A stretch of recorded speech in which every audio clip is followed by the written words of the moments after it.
एक शास्त्री जी एक बात बताएं आपको। हमारी प्राचीन परंपरा में होली के दूसरे दिन पंचांग में लिखा रहता स्वपच स्पर्शः। क्या लिखा रहता? स्वपच स्पर्शः।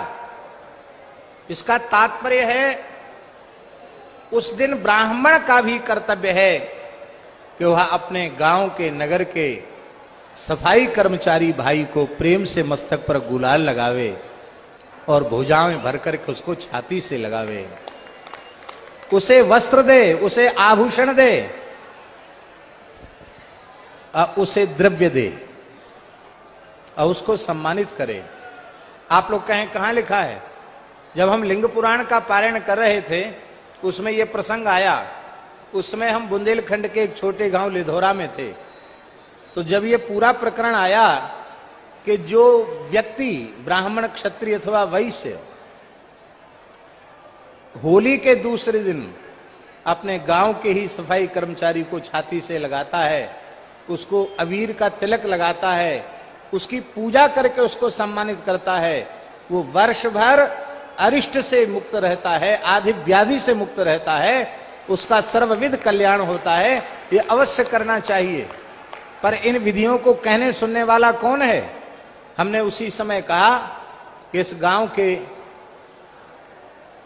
हमारे सफाई कर्मचारी भाई को यहां बुलाया जाए। लोग घबरा रहे थे, मंदिर में बुलाया जा रहा है। हमने बड़े प्रेम से मंदिर में बुलाया उसको।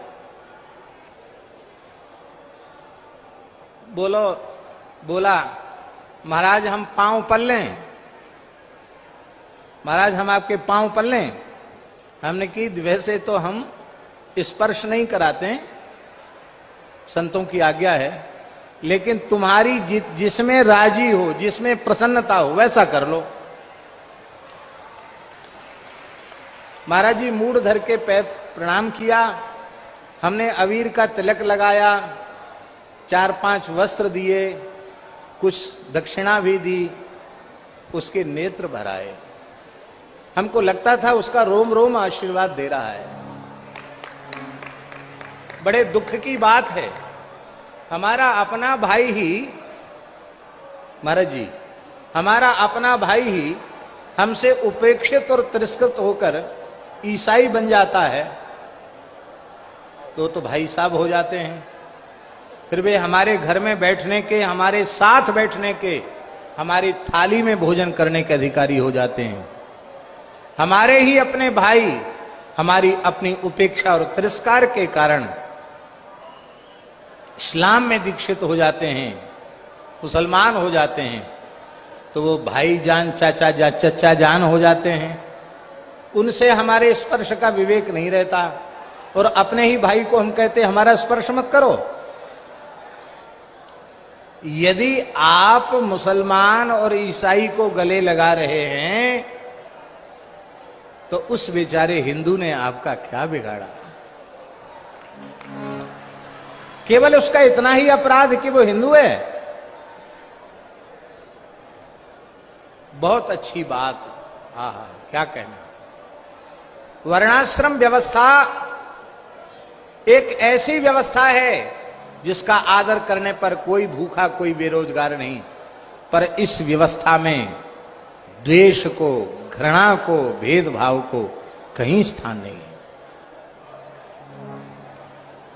इसलिए सबको अपने में समेटने वाली विचारधारा हिंदू विचारधारा है और उस विचारधारा की स्थापना केवल भारत राष्ट्र में नहीं, संपूर्ण धरती पर होनी चाहिए, पूरे विश्व में होनी चाहिए। और हम आपको सत्य कह रहे हैं महाराज जी, समय आ रहा है, धीरे धीरे हिंदू सनातनी विचारधारा से इतर विचारधाराओं के लोग, उनका अपने मत पंथों से मोहभंग होता चला जा रहा है और वो इस विचारधारा पर आकृष्ट हो रहे हैं। हमें इस स्वर्णिम अवसर का लाभ लेते हुए संपूर्ण राष्ट्र